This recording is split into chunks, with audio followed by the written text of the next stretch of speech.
ಹಾಗಾಗಿ ಒಬ್ಬನನ್ನು ಬಿಟ್ಟಿದ್ದೇನೆ. ಅವ ಒಂದು ಹಣೆ ಬರ ಕೆಟ್ಟ, ಒಂದು ದಿವಸ ಹೊತ್ತಿಗೆ ಬಂದಿಲ್ಲ.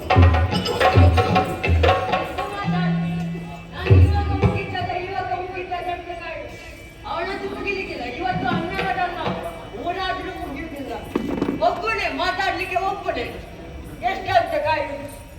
ನಾವೊಂದು ಕೇಳುದು. ನಮಸ್ಕಾರ. ಪಂಡಿತರಲ್ಲಿ ಹೋಗ್ತೀಯಾ? ಯಾಕೆ? ನಿನಗೆ ಸ್ವಲ್ಪ ಮಾನಸಿಕ ಉಂಟು. ಇಲ್ಲ. ನನ್ನ ಅಪ್ಪನಾಗಿ ಗೋಡೆ ನೋಡಿ ಮಾತಾಡುದು. ಇಲ್ಲ. ಮತ್ತೆ ಯಾರು ನಿನ್ನ ಹಿರಿಯರಲ್ಲಿ ಮಾತಾಡುದು? ನೀವು ಗೋಡೆ ನೋಡಿ ಅಲ್ಲ, ಮನೆಗೆ ಎಷ್ಟು ಮಾತಾಡುದು. ಯಾರ ಬಗ್ಗೆ ಹೇಳುದು? ನೀವಲ್ಲ, ಅಲ್ಲಿ ಒಬ್ಬ ಬರುವಾಗ ನನ್ನ ಬಗ್ಗೆ ಹೇಳಿದ್ದಲ್ಲ. ನೀವು ಮಾತಾಡ್ಲಿಕ್ಕೆ ಇರುದ. ಒಂದು ವೇಳೆ ನನ್ನ ಬಗ್ಗೆ ಹೇಳಿದ್ರೆ ನಿನ್ನ ನಾಲಿಗೆಯಲ್ಲಿ ಹುಳಾಗಿ. ನೀವಿರುವಾಗ ಹಾಗೆಲ್ಲ ಆಗಲಿಕ್ಕೆ ಉಂಟ. ಯಾಕೆ ನಾನೇ ಹುಳವ? ನೀವು ಇರುವಾಗ ನಿಮ್ಮ ಒಂದು ನನ್ನ ಬಗ್ಗೆ ಹೇಳಿದ್ದಲ್ಲ, ಮತ್ತೆ ನಿನಗೆ ಹೆದರಿಕೆ ಯಾಕೆ? ನಿಮ್ಮ ಬಗ್ಗೆ ನಾನು ಹೇಳಲಿಕ್ಕೆ ಉಂಟ.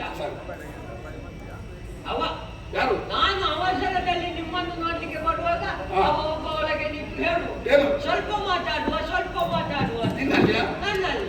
ನನಗೆ ನಿಮ್ಮನ್ನು ನೋಡುವ ಅವಸರ. ನಾನು ಅದಕ್ಕೆ ಬೈದವ ಕರ್ಮ ಸತ್ತವ ಎಷ್ಟು ಮಾತಾಡ್ತಾರೆ. ಹೌದಾ?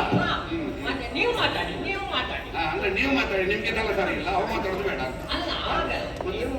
ನೀನು ಹೇಳುವ ಶೈಲಿ ಹಾಗೆ ಇಲ್ಲ. ನೀವು ಎಲ್ಲ ಹೌದೇನು? ನೀನು ಹೇಳಿ ನಾನು ಮಾತಾಡುದ ಅಥವಾ ನೀನು ಹೇಳಿ ನಾನು ಕಡಿಮೆ ಮಾಡುದು? ಇಲ್ಲ. ನೀವು ನಿಮ್ಮಷ್ಟಕ್ಕೆಲ್ಲ ಯಾರು ಹೇಳಿದ್ರು ಕೇಳಿಲ್ಲ. ನಿಮ್ಮದು ಬೇರೆ.